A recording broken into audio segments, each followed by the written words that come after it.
Welcome everyone once again to our general chemistry lab. I hope everyone is staying with good spirits. I know it's somewhat of a stressful time for everyone, but I still would like to express my hope that you're able to learn and this transition has not been too drastic for you. I know it has been for me. So today we're talking about the experiment titled Studying the pH of a strong acid, weak acid, salts and buffers.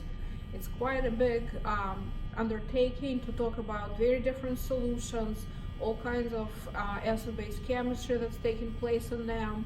And considering we also have a quiz this week, I figured we're going to do something really short this week, and then we're going to continue on the following week with most of the discussion and show you calculations for the rest of it.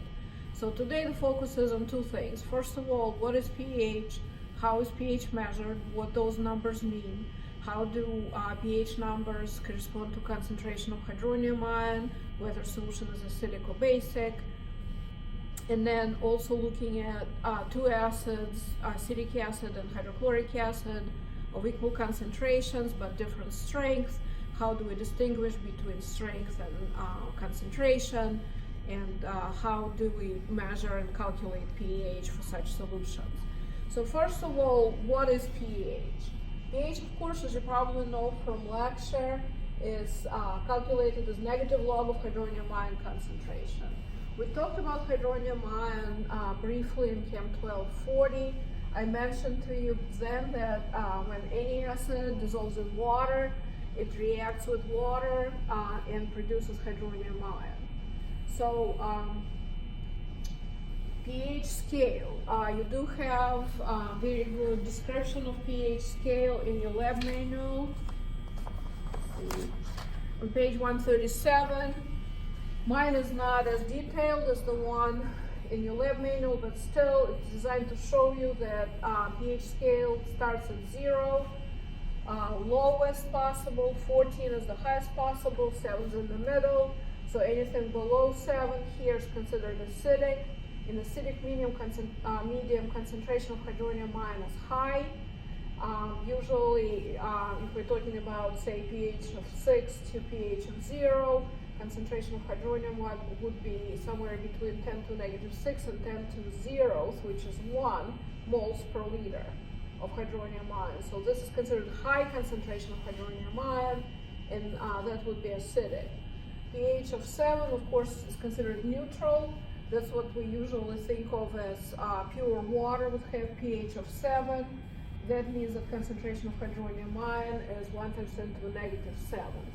I would like to also point out that at a neutral pH, we also can talk about POH, which is negative log of concentration of hydroxide ion. And hydroxide is basically an opposite ion to hydronium ion. And so at neutral pH, POH would be also POH would be 7, meaning concentration of hydroxide ion would still be the same as hydronium ion. So concentrations of hydronium and hydroxide would be equal. In acidic medium, if hydronium ion is high, concentration of hydroxide ion would be very low. And the opposite side, of course, is basic medium, which is high pHs between 7 and 14. This would indicate concentration of hydronium ion to be very low, somewhere between 10 to negative 8. So this would correspond to pH of 8. And the lowest possible would be pH 14, or hydronium ion concentration of 10 to negative 14 moles per liter. At this point, of course, POH would vary between 0 and 7, and concentration of hydronium ion here would be, if concentration of hydronium ion is low, concentration of hydroxide would be high. So basically hydronium and hydroxide go in opposite directions. As one increases, the other one is decreasing, and vice versa. So I thought I could show you a little bit of a fun thing. You may have noticed this tube. It was sitting on the side bench in the lab all this time. And I'd like to explain to you how pH is evaluated and measured. You may have seen paper that comes in these yellow containers. It's called pH paper. And inside each container there's a roll, and there's this color scale. Those of you who deal with maybe aquariums or pools may be familiar with this, because similar product is used to evaluate pH of an aquarium or a pool. And so what you can see here is a color scale that shows how pH would be determined approximately or evaluated. So anything from orange towards red would be considered highly acidic. pHs are low. Somewhere yellow to light green would be closer to neutral, with this green color pH of 7.